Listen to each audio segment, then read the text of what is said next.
नमस्कार दोस्तों, भारत एक सोच देख रहे हैं आप। दोस्तों, यूपी की 10 सीटों पर उपचुनाव होना है। क्या है 10 सीटों का समीकरण? 10 सीटों पर जातीय समीकरण किसके पक्ष में है? सबसे बड़ा सवाल, इन 10 सीटों पर किसकी जीत पक्की है?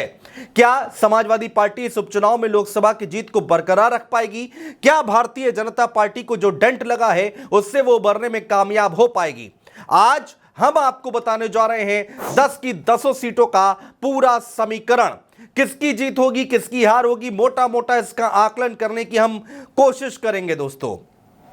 तो चलिए वीडियो की शुरुआत करते हैं और सबसे पहले बात करेंगे करहल विधानसभा सीट की। वैसे दोस्तों, यह सीट समाजवादी पार्टी की सबसे सेफेस्ट सीट मानी जाती है, क्योंकि यहां से इस बार अखिलेश यादव रिकॉर्ड वोटों से सांसद चुने गए हैं।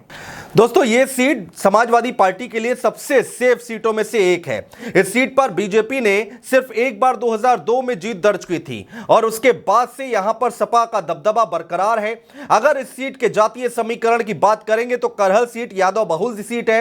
यहां 1.25 लाख यादव मतदाता हैं, जबकि दूसरे स्थान पर शाक्य और तीसरे पर बघेल और क्षत्रिय मतदाता आते हैं। और इन सभी मतदाताओं का झुकाव हमेशा से समाजवादी पार्टी के पक्ष में रहा है, जिसके कारण इस सीट को सपा के पाले में माना जा रहा है।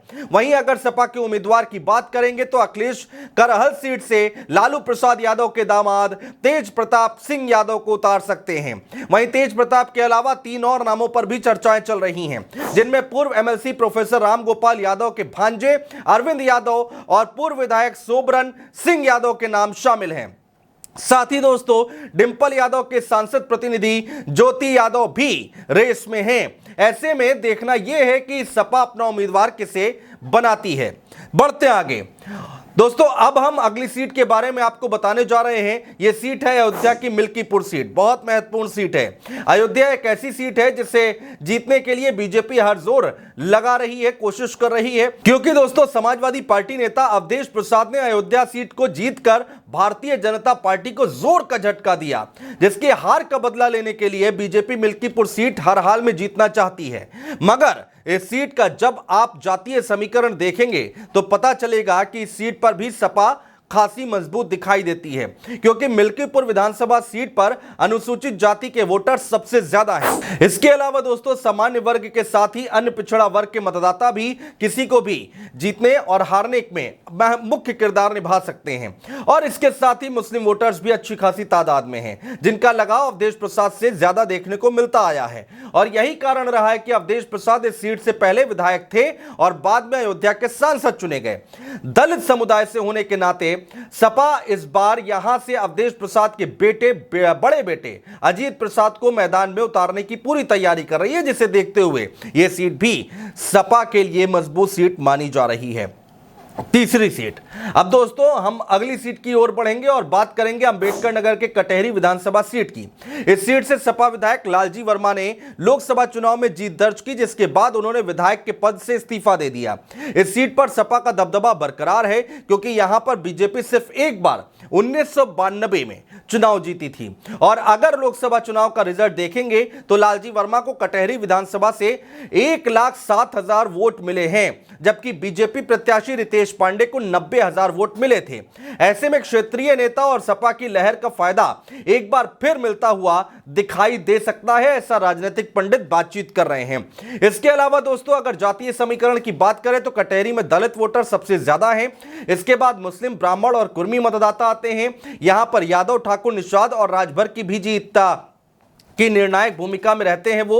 और इस सीट पर जातीय समीकरण साधने में सपा माहिर है, जिसको देखते हुए इस सीट को भी सपा के पाले में लोग मानकर चल रहे हैं। हालांकि चुनाव होगा, रिजल्ट आएगा, उसमें पता चलेगा किसकी जीत होगी, किसकी हार होगी, लेकिन यहां पर भी समाजवादी पार्टी मजबूत स्थिति में बताई जा रही है।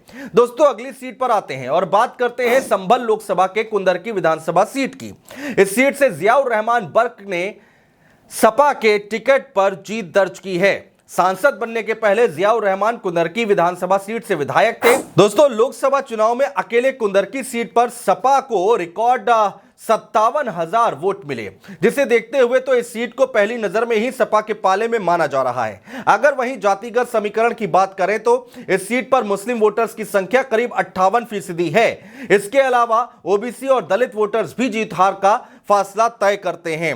मगर यह सीट जियाउर रहमान के कारण सपा के लिए जिताऊ सीट मानी जा रही है। इस सीट पर भी दोस्तों राजनीतिक पंडित चर्चा कर रहे हैं कि यहां पर समाजवादी पार्टी मजबूत स्थिति में है। दोस्तों बात करेंगे अगली सीट की, और वो एक ऐसी सीट है जहां से बीजेपी जीत कर भी हार गई, और वो सीट है सीएम योगी के मंत्री और अलीगढ़ की खैर विधानसभा सीट से विधायक अनूप वाल्मीकि की, जिन्हें हाथरस लोकसभा सीट से प्रत्याशी बनाया गया और वो हाथरस में चुनाव जीत भी गए।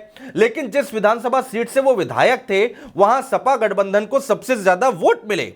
खैर विधानसभा सीट पर सपा के विजेंद्र सिंह को 95,391 वोट मिले हैं, जबकि बीजेपी के सतीश गौतम को 93,900 वोट मिले हैं, जिसे देखते हुए यह कहा जा रहा है दोस्तों कि यह सीट भी आसानी से सपा के खाते में जा सकती है, क्योंकि यहां के जातीय समीकरण को देखते हुए अखिलेश ने पीडीए का फॉर्मूला सेट किया और इस सीट पर जाट वोटर्स की संख्या ज्यादा है। यहां 1,10,000 जाट और इसके बाद दलित 50,000, ब्राह्मण 40,000 और 30,000 मुस्लिम वोटर्स हैं, जिसको देखते हुए अखिलेश यादव इस सीट से विजेंद्र सिंह को मैदान में उतारने की तैयारी कर रहे हैं। दोस्तों अगली सीट की ओर बढ़ते हैं और बात करते हैं मुजफ्फरनगर के मीरापुर सीट की। इस सीट से आरएलडी के विधायक चंदन चौहान ने बिजनौर लोकसभा सीट से जीत जरूर दर्ज की, लेकिन अपनी विधानसभा सीट पर उन्हें सपा प्रत्याशी से कम वोट मिले। ऐसे में उपचुनाव में इस सीट पर कांटे की टक्कर तो मतय मानी जा रही है, मगर जिस हिसाब से चंदन चौहान अपनी विधानसभा क्षेत्र में कम वोट पाए हैं और सपा की लहर प्रदेश में चल रही है, उसको देखते हुए यह कहा जा रहा है कि यह सीट भी सपा आसानी से निकाल सकती है। हालांकि फाइट भी देखने को मिल सकती है।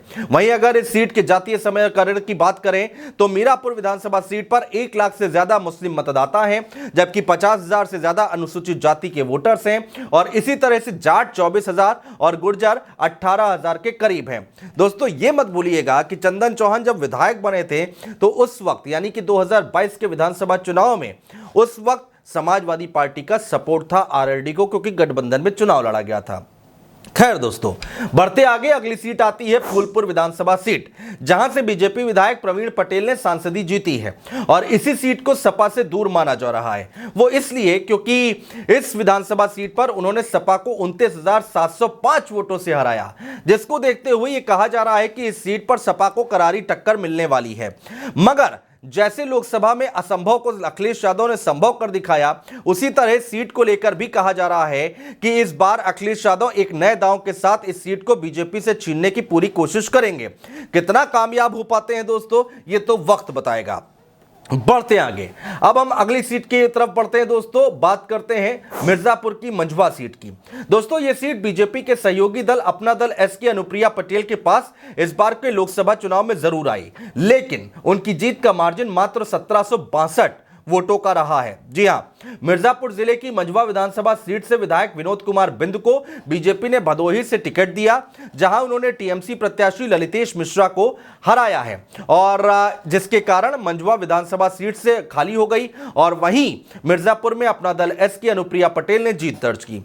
मगर जिस हिसाब से अनुप्रिया पटेल को मिर्जापुर से हारते हारते जीत मिली, उसे देखते हुए तो यही कहा जा रहा है कि यह सीट भी अखिलेश यादव अपने पाले में ला सकते हैं अगर मेहनत की जाए तो। वैसे दोस्तों इस सीट के जातीय समीकरण की बात करें तो इस सीट पर दलित ब्राह्मण बिंद की संख्या लगभग 60-60 हजार है, जबकि कुशवाहा 30,000, पाल 22,000, राजपूत 20,000, मुस्लिम 22,000 और पटेल समाज से 16,000 की संख्या में लोग हैं। ऐसे में किसी बिंद को इस सीट से उतारकर अखिलेश यादव एक बार फिर से खेल कर सकते हैं, ऐसा चर्चाएं जोरों पर हैं। और दोस्तों मिर्जापुर के बाद अब देखते हैं गाजियाबाद सीट, यहां का जातीय समीकरण क्या है वो भी हम आपको बताएंगे। इस सीट पर लोकसभा चुनाव में गाजियाबाद सदर में बीजेपी विधायक अतुल गर्ग ने जीत दर्ज की है और इस सीट पर भी बीजेपी के साथ कांटे की टक्कर देखने को मिल सकती है। इस सीट को आसानी से सपा के पाले में नहीं किया जा सकता, वो इसलिए क्योंकि इस विधानसभा सीट पर बीजेपी को रिकॉर्ड 1,37,000 वोट मिले हैं। दोस्तों इस सीट पर जीत के बाद अतुल गर्ग ने विधायक पद से इस्तीफा दे दिया, मगर जब इससे पहले इस सीट पर साल 2004 में उपचुनाव हुए थे तब सपा ने यहां जीत दर्ज की थी। उसके बाद से यहां 2 बार से लगातार भाजपा जीत दर्ज कर रही है। दोस्तों मुश्किल हो सकती है समाजवादी पार्टी के लिए। अब दोस्तों हम बात करते हैं 10 सीटों में से आखिरी सीट कानपुर के सीसामऊ की सीट, जो सपा विधायक इरफान सोलंकी को 7 साल की सजा होने के कारण खाली हुई है। वैसे तो दोस्तों सीसामऊ में हमेशा से सपा का दबदबा रहा है और यह सीट सपा के लिए सेफ सीटों में से एक है। इस सीट से इरफान की पत्नी को मैदान में उतारने की तैयारी लगभग तय मानी जा रही है कि उनको टिकट दिया जा चुका है अखिलेश यादव की तरफ से। अब बस बचा है तो औपचारिक ऐलान होना बाकी है। सीसामऊ सीट अच्छी खासी यहां पर पकड़ है समाजवादी पार्टी की, अच्छा खासा यहां पर जनाधार है। देखना होगा कि जब रिजल्ट आएंगे तो क्या चीजें निकल कर आती हैं। तो 10 सीटों का हाल हमने आपको बताया है, जातीय समीकरण क्या है, कितने किसको वोट मिले हैं, ये हमने आपको बताने की कोशिश की है। पिछले चुनाव का क्या कुछ रिकॉर्ड था, इससे एक मोटा मोटा आकलन जरूर लगाया जा सकता है कि किसकी यहां पर जीत होगी, किसकी हार होगी और कौन कितनी मजबूती के साथ चुनाव लड़ता है, उस पर बहुत कुछ निर्भर करता है। दोस्तों बहुत शुक्रिया।